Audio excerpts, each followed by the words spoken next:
अस्सलाम वालेकुम everyone, this is Miya Akbar. Hope so आप सब लोग ठीक होंगे और मेरी वीडियोस आपको पसंद आ रही होंगी। आज ही हम लोग EC 101 का टॉपिक 134 करने जा रहे हैं। उम्मीद है कि आपको पिछले सारे टॉपिक समझ आ चुके होंगे। तो चलिए जी अपनी वीडियो करते हैं स्टार्ट। टॉपिक 134 है burner theory of cognitive development. अब बर्नर जो थे ये बहुत ज़्यादा 1966 इनकी डेट ऑफ बर्थ है। ये बहुत ज़्यादा उन्होंने कंसर्न शो किया था नॉलेज की तरफ, लाइक नॉलेज को कैसे रिप्रेजेंट करना है, नॉलेज की मदद से हम डिफरेंट मोड ऑफ थिंकिंग को कैसे ऑर्गेनाइज कर सकते हैं। बर्नर की जो थ्योरी थी ना कॉग्निटिव डेवलपमेंट की, यानी कि हम कह सकते हैं कि बर्नर कंस्ट्रक्टिव थ्योरी, इसके अंदर उसने सजेस्ट किया था कि किस तरह हम न्यू मटेरियल को फेस करते हुए प्रोग्रेशन की तरफ जा सकते हैं। अब प्रोग्रेशन जो है वो इनएक्टिव टू आइकॉनिक और देन वो सिंबॉलिक रिप्रेजेंटेशन की तरफ जाता है। तो इस तरह हमें बताया गया क्या कि बर्नर ने बेसिकली तीन हिस्सों पे काफ़ी ज़्यादा काम किया था। फर्स्ट इनएक्टिव यानी लर्न थ्रू मूवमेंट और एक्शन। सेकंड उसने कहा कि आइकॉनिक यानी कि लर्न थ्रू इमेज और आइकन। और सिंबॉलिक जो था उसमें हम एब्स्ट्रैक्ट सिंबल्स के बारे में बात करते हैं। फर्दर हम इस पर काफ़ी ज़्यादा डिटेल में बात करेंगे, अभी के लिए इतना ही है आपके लिए। कॉग्निटिव साइकोलॉजिस्ट, अब आपको याद रखना है कि बर्नर का पूरा नाम क्या था, वो कौन थे। वो कॉग्निटिव साइकोलॉजिस्ट थे, उनका नाम था जेरोम बर्नर। इन्होंने एजुकेशन की फील्ड पे बहुत ज़्यादा काम किया था। इन्होंने इंटेलेक्चुअल डेवलपमेंट पे वर्क किया। उन्होंने बताया कि जो मेमोराइजेशन है उसको काफ़ी उन्होंने अपोज किया था। उन्होंने कहा था कि आप किसी भी चीज़ को एज अ रट्टा नहीं लगा के याद कर सकते। बर्नर ने बताया था, उसका यकीन था कि जो लर्निंग जो है वो सिर्फ कैरिकुलम के बेस पे फॉस्टर्स के अकॉर्डिंग चलती है। लाइक हम कह सकते हैं कि कैरिकुलम जो होता है वो उसमें डेवलपमेंट प्रॉब्लम सॉल्विंग होनी चाहिए। अब जब प्रॉब्लम सॉल्विंग स्किल्स उसमें मौजूद होती हैं तो होता क्या है कि बच्चा जो होता है वो उस पर इंक्वायरी करता है, देन वो डिस्कवरी की तरफ जाता है। बर्नर का यकीन था कि जो सब्जेक्ट मैटर होता है उसमें उसने बात की कि बच्चों के अगर इन टर्म देखा जाए तो उसने कहा कि बच्चे जो होते हैं वो अपने अंदाज में दुनिया को देखते हैं। जो करिकुलम होता है उससे भी उसी अंदाज में डिज़ाइन करना चाहिए कि जो कि आसानी से बच्चा उस पर वर्क कर सके। टॉपिक 135 आपके पास आता है इनएक्टिव स्टेज। इनएक्टिव स्टेज जो होती है ये बेस करती है 0 से 1 ईयर चाइल्ड। अब इसमें हम कह सकते हैं कि ये फर्स्ट स्टेज होती है या फर्स्ट काइंड ऑफ मेमोरी इसमें अपीयर होना स्टार्ट हो जाती है। इस स्टेज के अंदर आप इनकोडिंग कर रहे होते हैं, स्टोरेज ऑफ इंफॉर्मेशन हो रही होती है, जिसमें हम डायरेक्ट मैनिपुलेशन कर रहे होते हैं किसी भी ऑब्जेक्ट की without an internal representation of the object. अगर इस मोड की बात की जाए ना तो हमें पता चला कि 1 साल का जो बच्चा होता है वो मुख्तलिफ चीज़ों को सीख रहा होता है। अब पिगेट की हमने थ्योरी बात की थी, सेंसरी मोटर स्टेज। तो ये बर्नर जो अपने फर्स्ट स्टेज दी तो इसने क्रॉसपॉइंट किया था पिगेट की फर्स्ट स्टेज से। अब उसने बताया था कि जो थिंकिंग होती है या जो सोचना होता है वो फिजिकल एक्शन पर बेस करता है। इन्फिनिट जो होता है वो जो भी काम करेगा वो उससे करके सीखेगा, यानी कि वो सोच समझ नहीं रखता, लेकिन वो हो गया, उसे मज़ा आया, वो उसी की तरफ मतलब ये नहीं सोचता कि वो क्यों हो रहा है। लाइक यहाँ पे आपको एक एग्जांपल दी गई थी कि एक बच्चा जो है वो शेक करता है रैटल को, उससे आवाज़ आती है। अब बच्चा जो है उसने डायरेक्टली मैनिपुलेट किया ना रैटल को, जो आउटकम हुआ उसके पास वो प्लेएबल साउंड था। अब फ्यूचर में होगा क्या कि बच्चा जो है वो ऐसा भी हो सकता है कि वो अपने हाथ को शेक करे। अब रैटर को वो शेक नहीं कर रहा, हाथ को शेक कर रहा है और वो चाहता है कि हाथ भी वैसी आवाज़ निकाले। अब ये वो स्टेज है कि बच्चे को ये नहीं पता, आइडिया नहीं है कि किसी चीज़ के होने से ही साउंड प्रोड्यूस होती है, बस उसे वो साउंड चाहिए। इन एक्टिव लर्निंग के अंदर अगर हम बात करते हैं फर्दर तो हम देखते हैं कि इसमें जो एक्सपीरियंस और होता है उसके कॉन्सिक्वेंसेस जो होते हैं वो आपके एक्शंस के अकॉर्डिंग होते हैं। अब वो कॉन्सिक्वेंसेस जो होते हैं वो आपको इन्फॉर्मेशन प्रोवाइड कर रहे होते हैं। बहुत सारे अडल्ट ऐसे होते हैं जो कि मोटर टास्क की तरफ चलते हैं, लाइक टाइपिंग हो गया, स्विंग शर्ट हो गया, अब इससे वो सीख रहे होते हैं। टॉपिक 136 है आइकॉनिक स्टेज। अब ये जो स्टेज है इसे पिक्टोरियल स्टेज भी कहा जाता है। अब इंफॉर्मेशन जो होती है सेंसरी इमेजेस पर यानी आइकन्स पे सेव होती है। विजुअल वंस हो गया, लाइक आप पिक्चर्स कर सकते हो, आपके दिमाग में उस चीज़ के अकॉर्डिंग तस्वीरें बन रही होती हैं।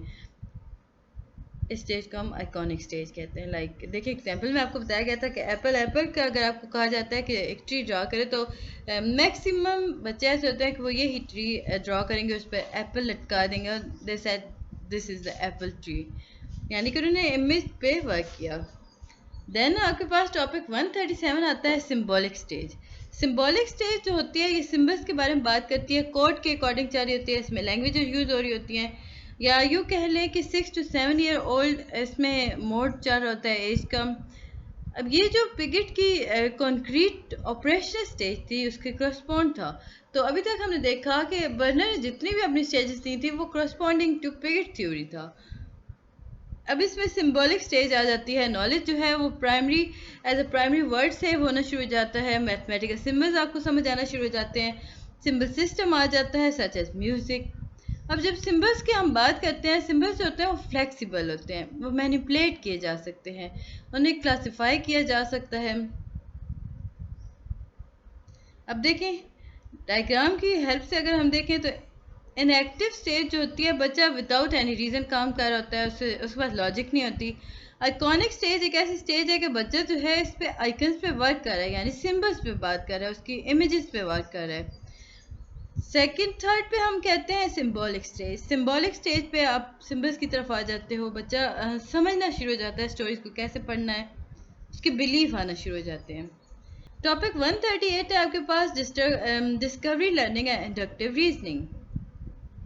बर्नर जो थे इन्होंने 1961 में प्रपोज किया था, यूँ कह लें कि एक अपनी रीजनिंग के बारे में बात की थी। उन्होंने बताया था कि जो नॉलेज होती है आप उसे कंस्ट्रक्ट कर सकते हो अपने ओन पर, आप इस पे ऑर्गेनाइज कर सकते हो, उसे कैटेगराइज कर सकते हो इन्फॉर्मेशन को कोडिंग सिस्टम को लेकर।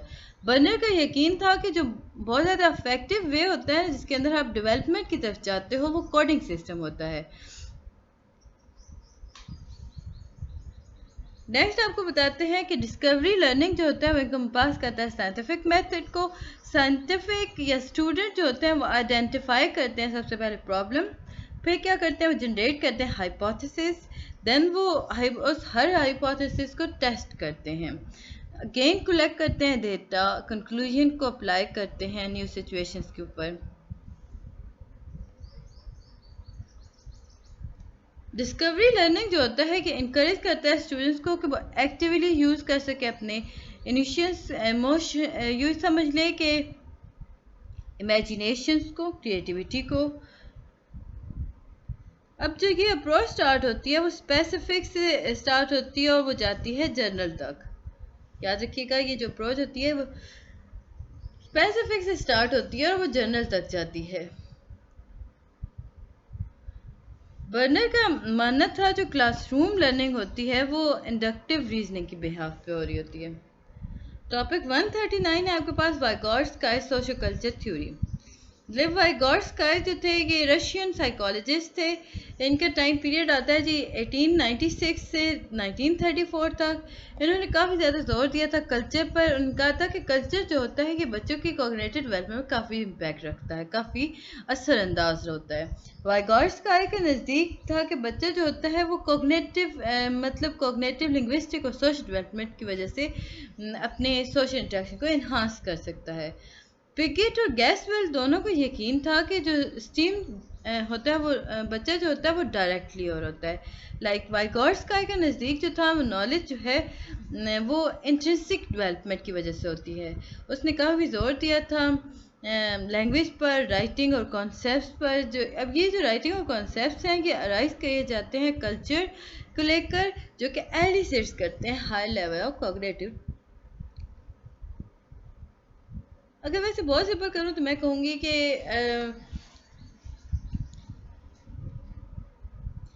पिगेट और गैसवेल जो थे इनके नज़दीक बच्चा जो है वो एक्सपीरियंस से सीखता है। ऑन द अदर हैंड अगर हम बात करते हैं वाइगोट्स्काय की, तो वाइगोट्स्काय ने बताया था कि बच्चा जो होता है वो इंट्रिंसिक वे में देखता है। वाइगोट्स्काय के अंदर जोन ऑफ प्रॉक्सिमल डेवलपमेंट बहुत इंपॉर्टेंट है। ZPD stand for zone of proximal development. ये बहुत इंपॉर्टेंट कॉन्सेप्ट है जी वाइगोट्स्काय का, कि उसने बताया था कि एक जोन उसने बताया था जिसके नज़दीक, उसके नज़दीक बच्चा जो होता है वो हमेशा उस जोन के अकॉर्डिंग ही सीखता है, यानी उसे गाइडलाइन चाहिए होती है हर चीज़ के अंदर। उसने बोला कि जो ZPD है वो एक ऐसा एरिया है डेवलपमेंट का जिसके अंदर बच्चा जो होता है वो इंट्रैक्शन के थ्रू सीख रहा होता है। अब होता क्या है, जो चीज़ वो सीख रहा है उसके नतीजे में इंट्रैक्शन डेवलप हुई और इस इंट्रैक्शन की वजह से वो बच्चा जो है वो बहुत नॉलेजेबल हो जाता है। ZPD जो है ये इसमें हम बात करते हैं बच्चे के, अगर देखा जाए तो इसमें देखा जाता है कि बच्चा किस चीज़ में एकम्प्लिश हो गया, यानी वो आइडेंटिटी इंडिपेंडेंटली वो किस तरह खुद को कर सकता है कोलैबोरेट दूसरों के साथ। लाइक आपको एक यहाँ पे एक पिक बताई गई थी, ये एक बच्चा है, ये जोन ऑफ प्रॉक्सिमल डेवलपमेंट चल रहा है। अब देखिए वो अपने आसपास के लोगों से सीख रहा है। अब बच्चा जो है वो कंफ्यूज है, वो चाहता तो है वो काम करे, लेकिन वो कैसे करे, इस पूरे प्रोसेस को वो आसपास से लोगों से सीखता है।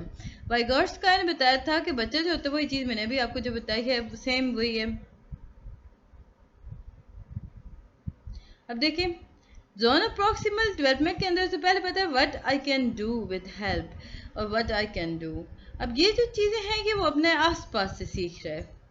सोशल इंटरेक्शन ये बहुत अगेन आपके पास एक मोर नॉलेजेबल फॉर्म है जिसके अंदर बच्चा जो होता है वो अपने पेरेंट्स, टीचर और दूसरे एड्रेसेस बहुत सारी चीज़ें सीख रहा होता है। स्कार्फ फोल्डिंग, वाइगॉट्स्की का zone of proximal development and scarf folding बहुत इंपॉर्टेंट है। वाइगॉट्स्की ने यकीन था कि जो कम्युनिकेशन होते हैं या डायलॉग्स आप कह सकते हो टीचर और बच्चे के दरमियान, वो बहुत इंपॉर्टेंट होते हैं।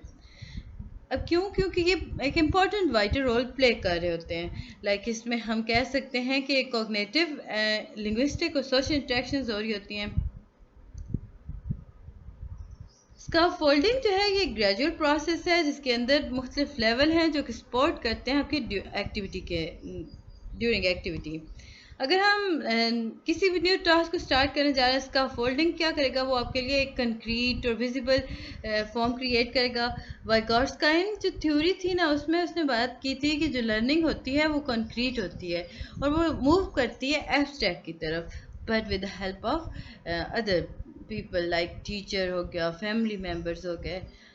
टीचर चाइल्ड डायलॉग, मतलब अभी आपसे कहा गया था कि teacher child dialogue is very important. तो कम्युनिकेशन और डायलॉग्स अगर हम बात करते हैं जो बिटवीन हो रही होती है टीचर एंड चिल्ड्रन, बहुत इंपॉर्टेंट होती है। इसमें हम अगेन वही चीज़ें रिपीट में हो रही है, लेकिन हम देख लेते हैं कि टीचर जो होती है वो डायलॉग करती है ताकि बच्चा जो होता है उसका फोल्ड लर्निंग को सीख सके और प्रमोट हो सके कि वो सेल्फ टॉक कर सकता है, यानी वो दूसरों की हेल्प कर सकता है with the help of scaffolding. Guided participation 142।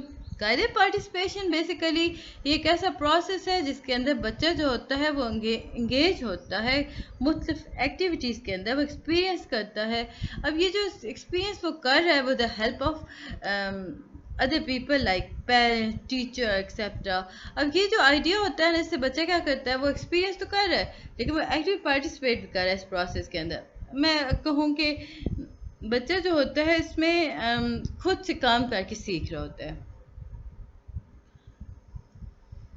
Topic 143 apprenticeship. Apprenticeship वाइगॉट्स्की के अंदर अगर हम देखा जाए तो वाइगॉट्स्की ने एक स्ट्रक्चर मेथड बताया था जिसके अंदर उसने अप्रेंटिसशिप के बारे में बात की थी, यानी 1-on-1 रिलेशनशिप था, जो कि आप कह सकते हो कि जिसके अंदर जो लेस कैपेबल पर्सन होता है जिसे हम अप्रेंटिस कहते हैं, वो पेयर किया जाता है विद एक्सपीरियंस पर्सन। लाइक आम जुबान में कहें तो apprenticeship is a process in which, आप अगर मैं इसे उर्दू में कहूँ कि या इंग्लिश में कहते हैं, it is the process in which low IQ level या you can low IQ level child was, अब इसमें was paired with the higher IQ level।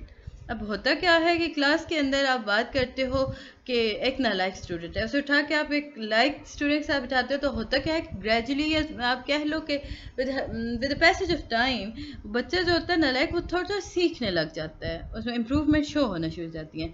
ये बात उसने बताई थी अप्रेंटिसशिप के अंदर वाइगॉट्स्की ने। ग्रीक और रोमन्स जो थे अप्रेंटिसशिप को यूज़ किया करते थे as a tool for transferring a knowledge. Topic 144 आपके पास आता है बिहेवियरिज्म एंड बिहेवियर थ्योरी। अब बिहेवियरिज्म जो है ये एक ऐसा लर्निंग थ्योरी है जो कि फोकस करती है ऑब्जर्वेबल बिहेवियर पर, जिसके अंदर आप बात करते हो कि बिहेवियर थ्योरीज जो होते हैं वो डिफाइन करते हैं लर्निंग को as nothing more than acquisition of new behavior based on environment condition। अब जो behaviors थे ना उनके नज़दीक जो knowledge है ना वो या learning जो है वो कुछ भी नहीं है, बस उसमें हम क्या करते हैं अपने एक new behavior का सीख लेते हैं, एक्विजाइट कर लेते हैं। लाइक जो लर्निंग थ्योरी होती है वो बेस करती है आइडिया पर। अब जो आइडिया होता है वो on the behalf of behaviour बात कर रहा होता है। अब ये वो बिहेवियर है जिसके जो आपने सीखा थ्रू रिवॉर्ड एंड पनिशमेंट।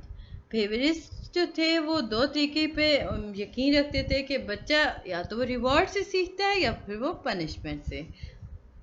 अब इस पे ना उन्होंने एक थ्योरी भी दी थी।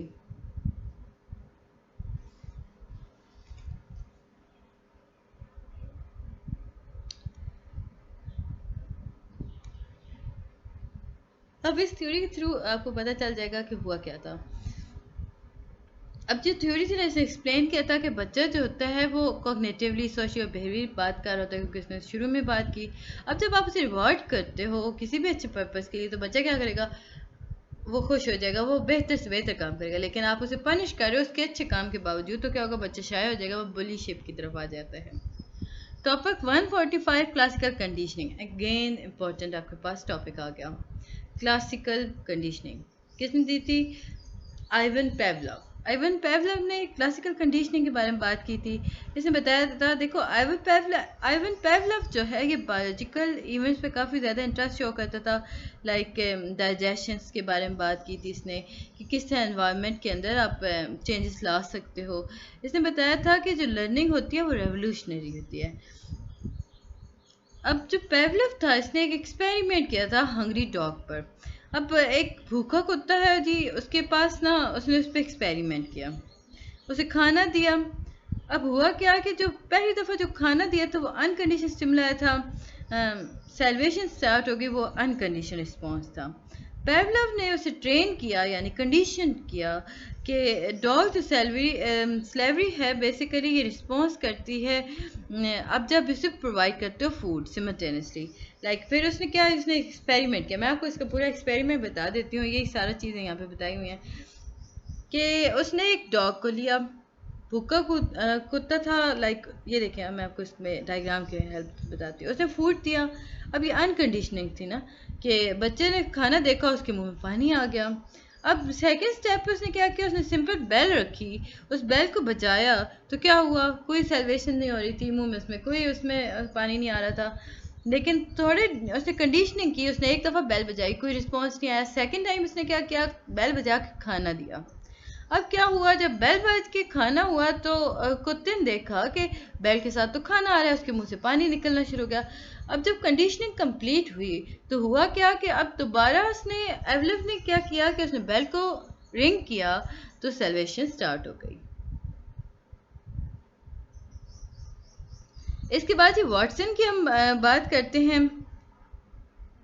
अब ये जो पूरा प्रोसेस हुआ था ये क्लासिकल कंडीशनिंग कहलाता है। जे बी वाटसन जो थे इन्होंने बात की थी, या यूँ कह लें कि जे बी वाटसन जो है ये फाउंडर हैं बिहेवियरिज्म के। इन्होंने इंपॉर्टेंट कॉन्सेप्ट्स के बारे में बात की थी, लाइक स्टिमुलस के बारे में बात की थी। इन्होंने बताया था जो इवेंट होता है वो एक्टिवेट कर देता है आपका बिहेवियर। अब ये वो बिहेवियर होता है जिसके अंदर आप रिस्पॉन्स शो करते हो। लाइक आप किसी भी खास स्टिमुलस के टुवर्ड आप रिस्पॉन्स शो कर रहे होते हो। इसके बाद ही आपके पास टॉपिक 146 आता है। उम्मीद है कि आपको हर चीज़ समझ आ रही होगी। काइंडली मेरे चैनल को लाइक और सब्सक्राइब ज़रूर कर दीजिएगा। वीडियो पसंद आती है तो कमेंट भी किया करें, जो चीज़ नहीं समझ आती मुझसे पूछ लिया करें। आपके पास आता है जी topic 146 operant conditioning. Operant conditioning के अंदर अगर हम देखें तो बी एफ स्किनर ने प्रपोज किया था जी इस प्रोसेस को। बी एफ स्किनर जो है ये मॉडर्न डे पॉपुलराइजर ऑफ बिहेवियरिज्म है, या यूँ कह ले कि is the father of new behaviourism, modern day behaviourism. उसने बहुत सारा वर्क किया था, बहुत सारे लोगों पे उसने वर्क किया था। उन्हें बिहेवियर थ्योरी के बारे में बात की थी, उसने एजुकेशन प्रैक्टिसेस की थी। अब स्किनर जो था इसकी मेजर कंट्रीब्यूशन जो थी वो थी ऑपेरेंट कंडीशनिंग के ऊपर। स्किनर जो है इसने काफ़ी मेजर कंट्रीब्यूशन शो की थी अपने the process of apparent conditioning. अब जो करेक्ट कॉन्सेप्ट है ना पेरेंट कंडीशनिंग का, वो सिंपल है। लाइक उसमें हम बात करते हैं जो बिहेवियर होता है उसे री इन्फोर्स किया जा सकता है। अब वो बिहेवियर जो बहुत कॉमन हो जाता है, साइकोलॉजी के अंदर अगर हम देखें तो री इन्फोर्समेंट को डिवाइड किया गया था 4 मेजर कैटेगरीज के अंदर। फर्स्ट है पॉजिटिव री इन्फोर्समेंट, सेकेंड वाज नेगेटिव री enforcement, third was punishment and fourth was extinction. Positive री इन्फोर्समेंट को अगर हम डिस्क्राइब करें तो इसमें हम बात करते हैं कि आप किसी भी बच्चे को उसकी तारीफ कर रहे हो तो वो क्या करेगा, उसके बगैर वो अपने वर्क के अंदर बेहतर से बेहतर की तरफ जाएगा। फॉर एग्जांपल अगर आपका आप क्लास में एक बच्चा है, उसने अपने टेबल को, या आप घर में हो तो उसमें एक बच्चा है तो उसने अपने रूम को साफ रखा है, आपने उसकी तारीफ की, तो होगा क्या कि वो उस बात को बार बार करेगा, यानी रूम साफ रखेगा। नेगेटिव रीइंफोर्समेंट ये एक ऐसा प्रोसेस है जो कि स्ट्रेट फॉरवर्ड होता है, लाइक ऑपरेंट कंडीशनिंग के अकॉर्डिंग अगर बात करते हैं। नेगेटिव रीइंफोर्समेंट में आप रिवॉर्ड करते हो बिहेवियर को, जिसमें आप रिमूव कर देते हो अनप्लेजेंट स्टिमुलस को, और उसमें आप ऐड कर देते हो प्लेजेंट वन। पनिशमेंट साइकोलॉजी के अंदर अगर देखा जाए तो पनिशमेंट जो होती है वो necessary doesn't have any necessity. Like आप उसमें कह सकते हो कि उसका कोई मान ही नहीं होता। क्या यूज इसके अंदर साइकोलॉजी डिफाइन करती है पनिशमेंट को कि कोई एक ऐसा प्रोसेस जो कि डेलिब्रेट एक्शंस को बात किया जाता है, और इसमें होता क्या है कि एक्शंस जो फ्यूचर में हो रहे होते हैं पनिशमेंट के बिहाफ पे वो उन्हें लो कर देता है। सिंपल करूँ, पनिशमेंट जो होता है इसमें आप सुधार ला सकते हो किसी के भी बिहेवियर में। अब ये जो बिहेवियर है उसमें आप डिज़ायरेबल बिहेवियर में चेंज कर सकते हो। बच्चा अगर गलत बातें कर रहा है, लाइक झूठ बोल रहा है, तो आप उसे पनिश करोगे तो होगा क्या कि with the passage of time वो झूठ बोलना ख़त्म कर देगा। एक्सटिंक्शंस साइकोलॉजी जो है वो एक्सटिंक्शंस की अगर बात करें तो इसमें लॉस ऑफ कंडीशनिंग होता है। कंडीशनिंग स्टिमुलाई पर आप देखो ना कि आप किसी के इंसान के पास ना वो ज़्यादा देर नहीं रहता। इसमें एनिमल्स और कोई भी इंसान अगर बात करें तो वो लेस कंडीशंस होते हैं जब तक उन्हें कोई स्टिमुलाई मिलता जिस पे वो वर्क करते हैं। Topic 147 Bandura social learning theory. Bandura जो है बेसिकली इसने social learning theory of Bandura की अगर हम बात करते हैं तो इसने एम्फसाइज किया था किसी भी इंसान के ऑब्जर्वेशंस को, इमिटेशंस को, मॉडलिंग को।